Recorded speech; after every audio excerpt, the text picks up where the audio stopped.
हिसार हरियाणा दूरदर्शन के सभी दर्शकों को नमस्कार। दूरदर्शन की पहल कोरोना से संबंधित संदेश घर घर जाए, इस प्रयास को मैं प्रणाम करती हूँ।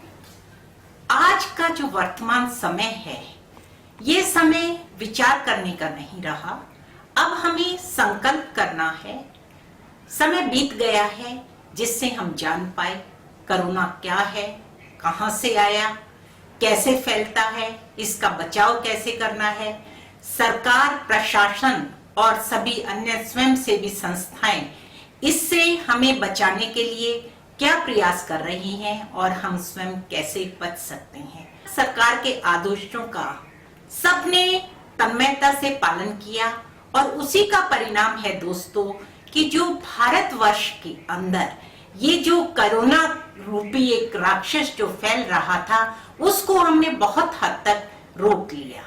लेकिन दूसरे चरण का लॉकडाउन है, उसमें लोगों के अंदर घरों में रहते रहते हलचल पैदा हो गई है, एक उथल पुथल हो गई है, उद्वेलन हो गया है। उसके कारण मेरा नौजवान बेपरवाह हो गया है, घरों से बाहर आ रहा है, सड़क पर पुलिस और प्रशासन से उलझ रहा है।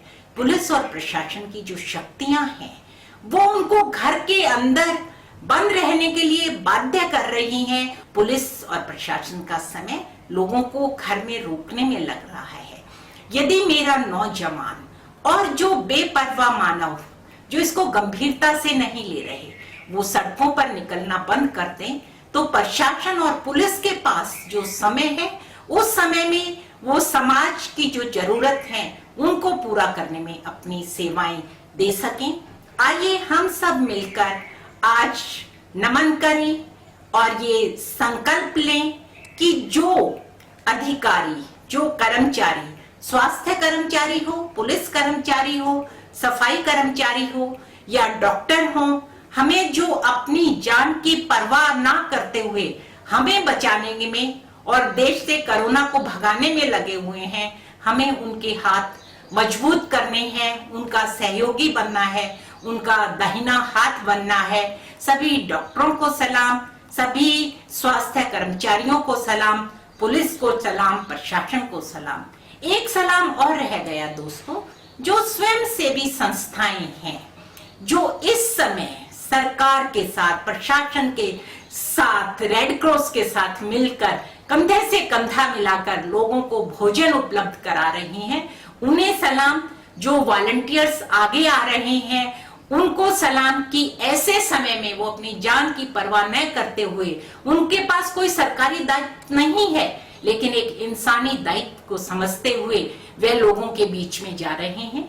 मेरा भी पुत्र है जो जॉर्जिया से आया हुआ है और मेडिकल स्टूडेंट है, 3rd ईयर MBBS में है।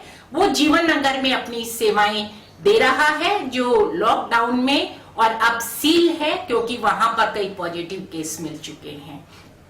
लेकिन मेरा कहना ये है, आप सेवाएं अवश्य दीजिए लेकिन अपनी सुरक्षा रखें, और जब हम अपनी सुरक्षा रखेंगे तो दूसरे की सुरक्षा होगी। सोशल डिस्टेंसिंग ही केवल एकमात्र इसका इलाज है। जब तक इसकी वैक्सीन डेवलप नहीं हो रही है, जब तक इसकी मेडिसिन नहीं बन रही है, केवल मात्र शारीरिक दूरियां और केवल शारीरिक दूरियां से ही हम इसका बचाव कर सकते हैं। शरीर से दूरी अवश्य बनाएं लेकिन दिलों से दूरियां नहीं होनी चाहिए। ऐसे समय में हमें समस्या स्वरूप नहीं, समाधान स्वरूप बनना है और हमें समाधान खोजने हैं।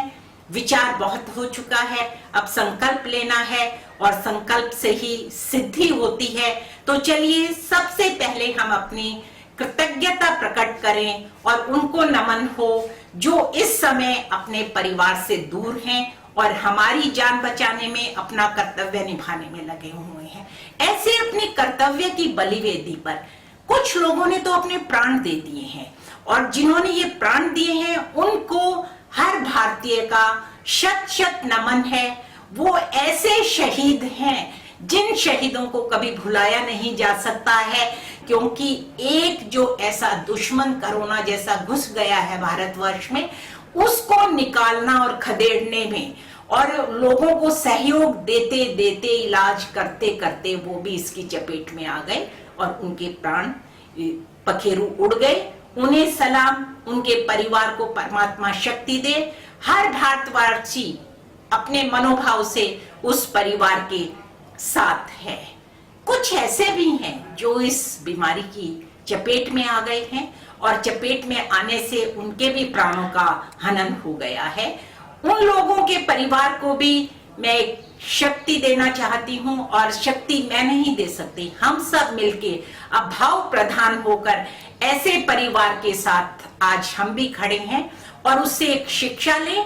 और उनको सच्ची श्रद्धांजलि यही होगी कि उनसे शिक्षा लेकर हम सामाजिक दूरियां बनाएं, सोशल डिस्टेंसिंग करें और एक दूसरे की शिकायत ना करके एक दूसरे का सहयोग करें। और सहयोग की शुरुआत कहाँ से होती है? स्वयं अपने से, अपने परिवार से, अपने पड़ोस से और समाज से। यदि हम सहयोग कर रहे हैं, सबसे पहले तो स्वयं का सहयोग करें।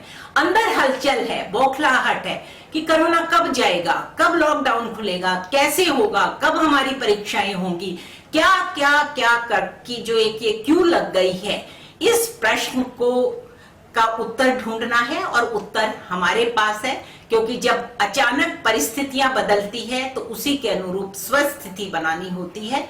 तो आप अपनी स्वस्थिति को मजबूत करें, और वो मजबूत कैसे होगी? जब आप विचार सागर मंथन करेंगे कि जो प्रकृति और जो परिस्थितियों से जो स्थिति आई है, उसकी जो चुनौतियां आई है, उस चुनौतियों का सामना करने के लिए हम सक्षम हैं और हम ये कोरोना की लड़ाई जीत लेंगे। मेरा एक अनुरोध है, निर्देश भी है, परामर्श भी है और प्रार्थना भी है कि कुछ लोग ऐसे समय में असुरक्षा के और भय के और अनजाने भाव से और शायद नियत के डगमगाने से जो सरकारी राशन और जो स्वयंसेवी संस्थाएं राशन दे रही हैं, उन राशनों का संग्रह कर रहे हैं। जिसको जितनी जरूरत है वो उतना ही ले। मेरा नौजवान साथी, चाहे वो लड़की है, चाहे लड़का है, युवा है, चाहे युवती है, वो बाहर आए और सरकार का सहयोग दे और स्वयं सशक्त बने, अपने पड़ोसी को और समाज को सशक्त बनाए, ताकि कुछ सामाजिक जिम्मेवारियां वो ले और प्रशासन और पुलिस अपना नैतिक कर्तव्य का निर्वहन बहुत बेहतर तरीके से कर पाए। हम सब मिलकर इस लड़ाई को जीत लेंगे, ऐसा मेरा विश्वास है। हर घर में मेरा यही संदेश है, मेरा नहीं, हर भारतवासी का यही संदेश है। और हिसार दूरदर्शन की जो ये पहल है, ये इस पहल का भी यही उद्देश्य और लक्ष्य है कि हम समझ जाएं। और अब समझने का समय है और संकल्प लेने का समय है, परखने का समय है, निर्णय लेने का समय है। सही समय पर सही यदि निर्णय ले लिया जाए तो सफलता निश्चित है। और इस बात का हमें पूर्ण विश्वास है और ये दृढ़ निश्चय भी है, आस्था भी है हमारी कि जब हम सच्चे मन से पुरुषार्थ करते हैं तो सफलता निश्चित है। धन्यवाद। जय हिंद, जय भारत।